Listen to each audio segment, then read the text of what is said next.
Today gamers, we're going to be diving into a bit more Starfield, and this time I'm going to be giving you my top 10 tips of things that you should definitely know, but a lot of which aren't explained very well in the game. So if that interests you, then stay tuned. That's coming up next.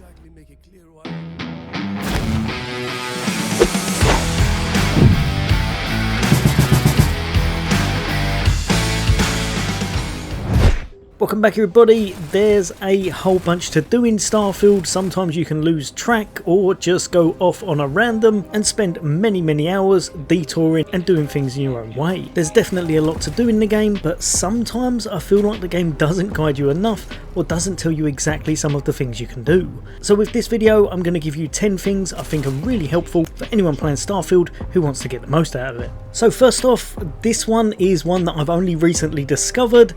You may very well know if you go into your scanner mode and you're looking at your ship, you'll be able to focus on it when Sam gets out of the way. Right, he's not even there anymore. Okay, Star Eagle, there we go. We can click on it and we can fast travel to the location. So we could get straight back into our ship as long as we're not over encumbered. However, one thing you may not know, if it's within a certain distance, correct me if I'm wrong in the comments, but I believe it's around about 250 meters or so, you can grab anything from the ship or put anything into the ship, which can really help out sometimes when you're closest to it but you're over encumbered and things such as that. So if you wanted to chuck items in, store things at a distance, you can do that as long as you're within that vicinity. This can actually help you out in some tricky situations, allowing you to store a lot of items or grab something you need on the fly, such as this lubricant. We won't go into any further details, rather than making your way all the way back to the ship. Next up, and something I wish I'd known at the very start of the game, if you're like me and you found yourself just adventuring around on planets that have breathable air, but I could never be bothered to change into my formal clothing, so I looked like a complete weirdo whereas everyone else was in their standard gear, well, you can completely change this so that when you go onto any atmosphere that's breathable, it's going to switch straight over into your casual stuff. All you're going to want to do, go over to your suit and you got to change it from show over to hide, which means the complete opposite. I don't know why they've done it this way round, but that's just the way they've done it. Then you're going to do it with the headgear, and now whenever you're on a planet or surface that will enable you to have breathable air, you're going to switch straight over and you'll be able to bop around in a much more casual look. I found this actually makes things quite a bit more immersive, and overall it's definitely worth knowing because it makes the feel of the game just overall a lot better. Now this one is definitely worth knowing for anyone who doesn't. Very close to the beginning of the game, you're going to make it over to the lodge, and then you're going to be greeted by people, and then you usually set out on your journey. Instead of that, you're going to want to speak to this lady just here, that's Noelle or Noel, I'm not sure how to pronounce it, and then just speak to her about how Sarah said you could use this as a place to stay. She's going to give you a very short tour of the building, and eventually you're going to end up at what is your room. I didn't even know about this room, I didn't know it was mine whatsoever. Now that I do know this, it makes life a whole bunch easier. You've got a bed if you want to rest, so you could get that nice 10% XP gain whenever you're adventuring out. There's a few items dotted around if you want to look at them, but even better than that, you've got a safe just in your room which comes with a complete infinite mass. Meaning whatever you want to put in there, whatever you want to take out, you can do this at any point in the game and completely fill it to your heart's content. This works out perfect for any items you want to store that have heavy weights or anything that you just don't want to lose. Say for example you found any special weapons or unique items in the game. Then get yourself a nice little rest and prepare for the rest of the tips.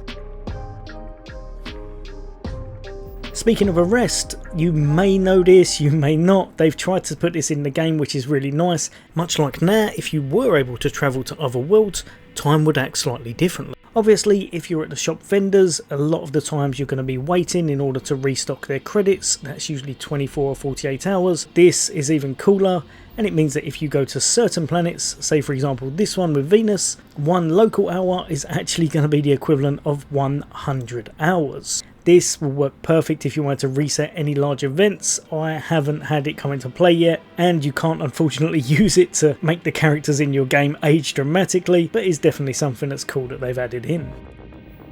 Over to your skills, and a lot of you will know this, but it's well worth noting. Some will really help you out to get a bit of extra damage, say your demolition or your ballistics, but others, if you don't actually take some of the tiers of them, means you'll have less capabilities within the game. For example, if you don't pick up jump pack training, you'll never be able to use them to its full potential, and getting around will be an absolute nightmare. Same as stealth, you will not have any stealth bar if you don't pick up tier 1 of this, and theft will not be available unless you pick up the first node of this as well. There are a whole bunch of skills in this game that allow you a level of extra depth to it, so I'm going to chuck a few on the left hand side that you may well want to have a think about.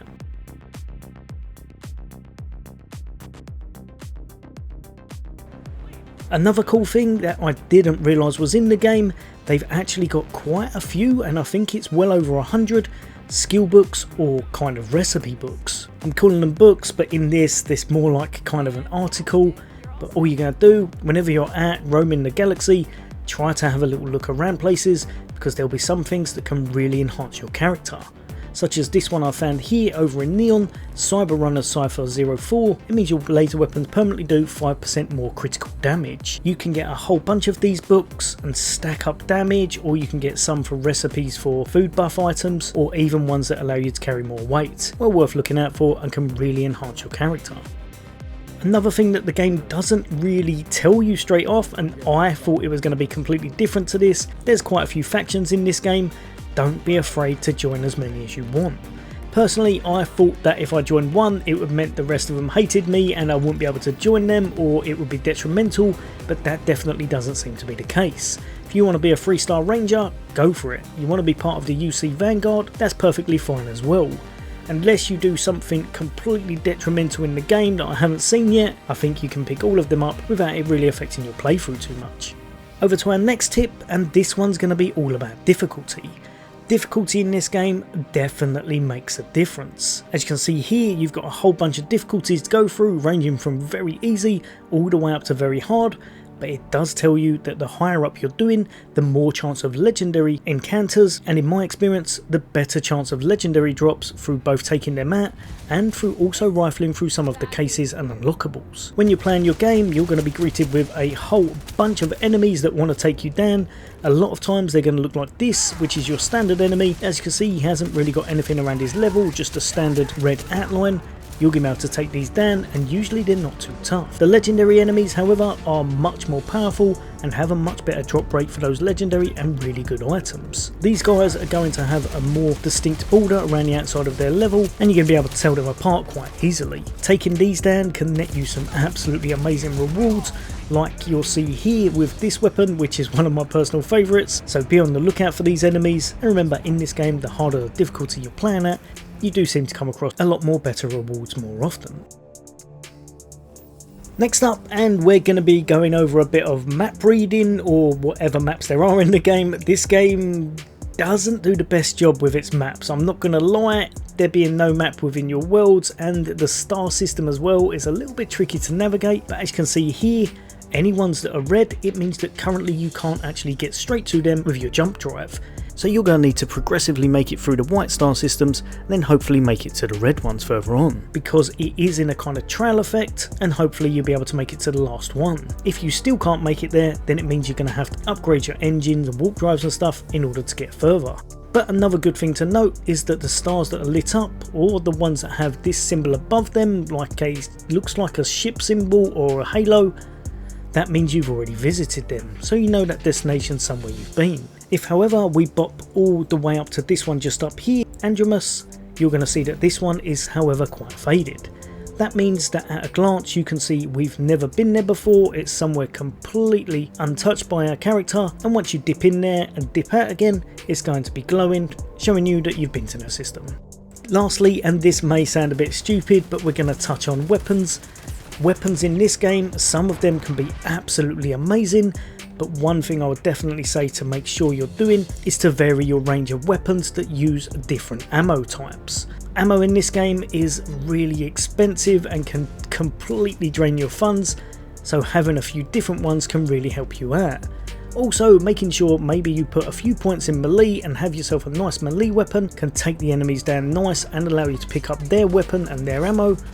Or if worst comes to worst, don't forget you've always got your cutter.